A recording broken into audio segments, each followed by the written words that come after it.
السلام عليكم. فطوري هاد الصباح سميتها بالبيض.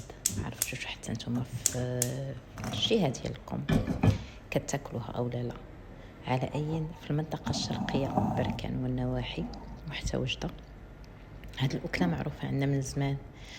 المغرب ديالنا تبارك الله غني بالثقافات والعادات، كل جهه والا وعندها الثقافه ديالها والعادات ديالها والتقاليد ديالها، والغذاء اولا الاطباق حتى هما رمز للثقافه ديال كل منطقه.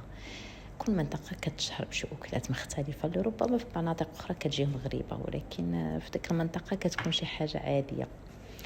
زميتها بطريقه صحيه ولذيذه، خاصه كدار في فصل الشتاء، كتعطى النفيسه، كتعطى لشي واحد مريض، وحتى اليوميات العاديه كتاكليها مشبعه، كتشد عليك النهار مزيان، وفي نفس الوقت شي حاجه صحيه. Donc en fait aujourd'hui je partage avec vous un repas ou une recette très ancienne, une recette marocaine du Maroc oriental à base de zometa. كناخد الطاجين ديالي ندير فيه زويته العود، بطبيعه الحال كيبقى على حسب الكميه اللي غتستعملوا، ودرت فيه الماء غليان كيف لاحظتوا، خليته حتى زاد رجعت فيه الغليه، عاد رميت عليه بيضه بلديه. Donc en fait j'ai pris un tagine, j'ai mis de l'huile d'olive à raison d'une cuillère à soupe. Ensuite j'ai mis à peu près 4 cuillères à soupe d'eau bouillante ou un peu plus, juste pour pouvoir mélanger ma zometa. Je laisse cuire 2-3 minutes, même pas. Donc la vidéo elle est filmée en direct. انا كنخليه يطيب فقط واحد 2-3 دقائق. الفيديو راه كنفيلمي فيه يعني مباشرة.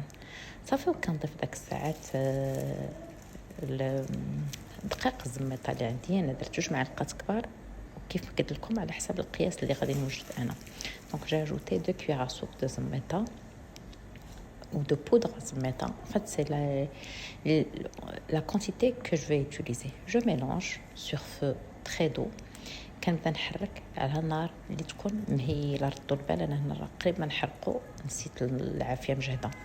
دونك كنحرك غير شويه، كتخلط جميع العناصر. كي صافي الزميطه ديالي كتخلط، كنطفي على الطاجين ديالي صافي. Donc en fait je mélange juste un petit peu et j'éteins le feu, c'est tout. Voilà, et ma préparation elle est prête. C'est très bon pour la santé.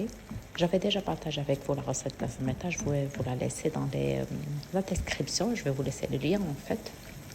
Elle est très bonne pour la santé. C'est un repas complet que vous pouvez prendre le matin. Ensuite, bien sûr, vous n'aurez pas besoin de manger à midi. C'est vraiment, vous n'aurez plus faim après. وصفة مشبعة وصحية بزاف، حضروها ليكم لوليداتكم. انا الزميطه فايت اللي تقسمت معكم الوصفه ديالها، غادي نخليها لكم في صندوق الوصف الا بغيتو ترجعوا لها. واخا انا صوبتها بواحد الطريقه مزروبه من الفيديوهات القديمه ديال القناه، ولكن اللي عزيزه عليا حيت شي حاجه زوينه. نتمنى ان الوصفه ديال اليوم او الفكره اليوم تنال الاعجاب ديالكم، وما بقى لي نقول لكم تبقاو على خير. j'espère que la recette vous a plu, ne me reste plus qu'à vous dire à très bientôt وبصحة والراحة.